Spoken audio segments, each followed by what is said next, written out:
Friends, welcome to ma'am stitching. আজকে আমি আবার এসে গেছি। আমাদের চলছিল যে কিভাবে আমরা বাংলা থেকে ইংলিশে সেন্টেন্স তৈরি করব বা ট্রান্সলেট করব।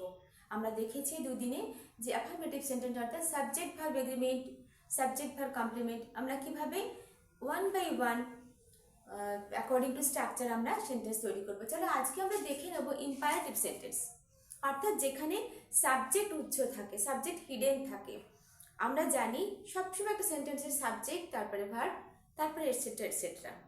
এখানে শুরু হবে সাবজেক্ট উচ্চ হিডেন, কিন্তু ভার্ব দিয়ে আমরা সেন্টেন্সটা তৈরি করব।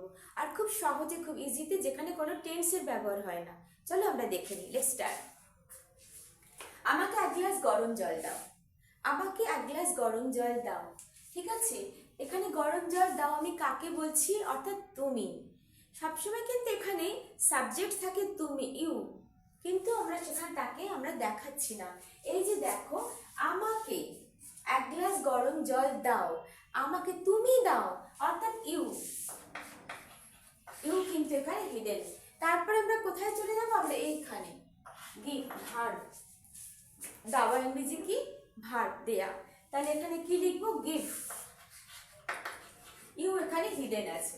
তাহলে আমরা স্টার্ট করব কিভাবে? ভার্ব দিয়ে। Give me a glass of water. Glass of water. দেখো এই যে ভার্ব থেকে শুরু হলো গিভ। আমাকে এক গ্লাস জল দাও। দাও আমাকে এক গ্লাস জল। Give me a glass of water. যখন আমরা বাংলায় বলি আমরা ঠিক এইভাবে বলি না, কিন্তু যখন ইংলিশে আমরা স্ট্রাকচারটা লিখি তখন আমরা ঠিক এইভাবে লিখি।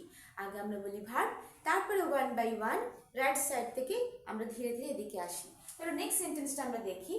দরজা খোলো এবং ভেতরে এসো। দরজা খোলো, ভেতরে এসো। এখানে ঠিক as it is, you hidden. তাহলে খোলা ইংরেজি কি? ওপেন। Open verb. তাহলে open the door. Open the door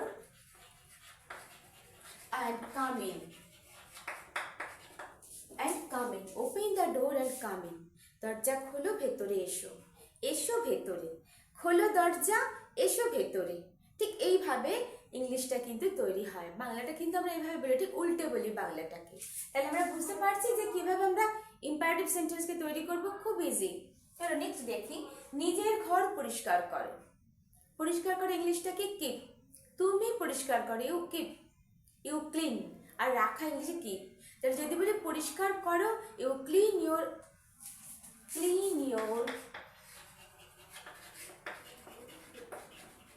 on room. Clean your own room. আর যদি আমি বলি নিজের ঘরটা পরিষ্কার রাখো, তাহলে keep your room clean. Keep your room clean. দুভাবে আমরা বলতে পারি। এখানে ভার্বটা clean, clean your own room. তুমি পরিষ্কার করো তোমার নিজের রুমটা, you clean your own room. আর যদি আমি বলি যে নিজের ঘরটাকে পরিষ্কার রাখো, keep your room clean. Keep your এখানে ভার্ব কি? You keep your room clean. তাহলে আমরা দুভাবে সেন্টেন্সটা লিখতে পারলাম, কিন্তু দেখো স্ট্রাকচারটা কিন্তু একই থাকছে। সাবজেক্ট উচ্চ, তারপরে ভার্ব, তারপরে etcetera etcetera etcetera. Understood? Next দেখো, দয়া করে আমাকে সাহায্য করো। এই যখন দয়া করে আমরা বলছি তখন আমরা কি দিয়ে স্টার্ট করব? প্লিজ। অর্থাৎ তাকে আমি অনুরোধ করছি, রিকোয়েস্ট করছি। তখন আমরা কিভাবে লিখব? প্লিজ। সাহায্যের ইংলিশ কি? Help. Please help me. Please help me. Please help me. কত সহজে help me. Please help me. Help her. Help him. Understood? কত সহজে আমরা ছোট্ট দুটো কথাতে, ছোট্ট দুটো ওয়ার্ডসে আমরা একটা সেন্টেন্স তৈরি করে নিতে পারলাম। এবং আমরা বলার সময় খুব সহজে ইম্পারেটিভ সেন্টেন্স দিয়ে যখন আমরা কথা বলবো আমরা কিন্তু খুব সহজে কারোর সঙ্গে কমিউনিকেট করতে পারবো। চলো নেক্সট দেখি। কিছু বলো না। Don't say anything. Don't say anything. বলো, সে। কিছু বলো, সে এনিথিং। বলো না, ডোন্ট সে, যেটা আমরা সিম্পল প্রেজেন্ট টেন্সে দেখেছি। ডোন্ট সে, কিছু বলো, সে এনিথিং। কিছু বলো না, ডোন্ট সে এনিথিং।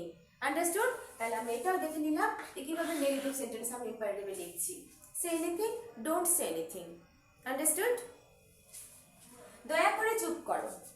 দয়া করে এখানেও কিন্তু আমরা প্লিজ ব্যবহার করব, কারণ রিকোয়েস্ট করছি। তাহলে প্লিজ কিপ কোয়াইট। ঠিক আছে? আমাকে যেতে দাও, আমাকে যেতে দাও, তাহাকে যেতে দাও, আমাকে করতে দাও, আমাকে দেখতে দাও। কোনো কিছু যখন আমরা এভাবে বলি, আমরা পারমিশন নিচ্ছি কিছু করার জন্য, কাউকে বলছি কিছু করার জন্য, ওকে পারমিশন দেওয়া হচ্ছে খেতে যাবার জন্য, খেলতে যাবার জন্য, আমাকে খেলতে যেতে দাও, আমাকে বইটা পড়তে দাও, আর কিছু পারমিশন চাইছি, তখন আমরা কার ব্যবহার করব? লেট। লেটসের ওপর আমার ভিডিও আছে, তোমরা দেখে নিও যারা তোমরা এখনো দেখোনি। তাহলে আমরা এখানে কিভাবে লিখবো? আমাকে যেতে দাও, let me go, let me go। আমাকে যেতে দাও, let me go। তাকে যেতে দাও, let him go। তাকে দেখতে দাও, let him see। তাহলে আমরা দেখতে পেলাম যে ইম্পারেটিভ সেন্টেন্স আমরা কিভাবে সেন্টেন্স স্ট্রাকচার তৈরি করব। আমরা সবাই জানি সাবজেক্ট ভার্ব অবজেক্ট, তাহলে যেখানে সাবজেক্ট থাকছে না, কিন্তু আমরা জানি সাবজেক্টটাকে ইউজ, কিন্তু এখানে হিডেন। ঠিক তারপরে আমরা ভার্বকে ইউজ করছি, ভার্বকে ইউজ করে আমরা সেন্টেন্সটা তৈরি করছি। দুটো ছোট ছোট কথাকে, তিনটে ওয়ার্ডস। আন্ডারস্টুড? বোঝাতে পারলাম যে কিভাবে আমরা বাংলা থেকে ইংলিশে ইম্পারেটিভ সেন্টেন্সকে আমরা স্ট্রাকচার তৈরি করব। আর যদি ভালো লাগে অবশ্যই তোমরা ভিডিওটা পুরো দেখবে, আর একটা লাইক তো করো, আর যারা এখনো সাবস্ক্রাইব করোনি তারা সাবস্ক্রাইব করো। Tata, by.